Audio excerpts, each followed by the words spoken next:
ചെറിയ മക്കളൊക്കെ വലിയ ദേഷ്യക്കാരായി മാറുന്ന കാലം. കുട്ടികൾക്ക് വലിയ ദേഷ്യം വരാം. ഒരു ചെറിയ വിഷയം ഉണ്ടാകുമ്പോഴേക്കും ഒരു കുട്ടി തമാശയിൽ പോലും പറയുന്ന വാക്ക് ഐ വിൽ കിൽ യു.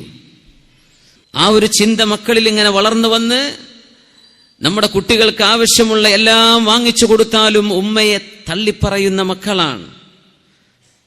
വാപ്പ കുട്ടിക്ക് ചെറുപ്പത്തിലെ 5 വയസ്സിലെ മൊബൈൽ ഫോൺ വാങ്ങിച്ചു കൊടുത്തിട്ടുണ്ട്. ഐപാഡുകളും ഐപോഡുകളും ടച്ച് സ്ക്രീൻ മൊബൈൽ ഫോണുകളും വലിയ വലിയ പ്രോഗ്രാമുകളുള്ള ഡിവൈസുകളൊക്കെ വാങ്ങിച്ചു കൊടുത്തിട്ടുണ്ട് കൊച്ചുമക്കൾക്ക്. ആ വാപ്പയെ കൈപിടിച്ച വൃദ്ധസദനത്തിലേക്ക് കൊണ്ടുപോകാനിരിക്കുന്ന മക്കൾ, വാപ്പയെ തിരിഞ്ഞു നോക്കാത്ത മക്കൾ. അയ്യകൂനൽ വലദു ഗൈള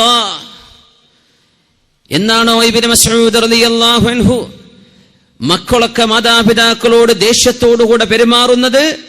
ഉമ്മെന്ന് ചോദിച്ചാൽ ഉമ്മെന്ന്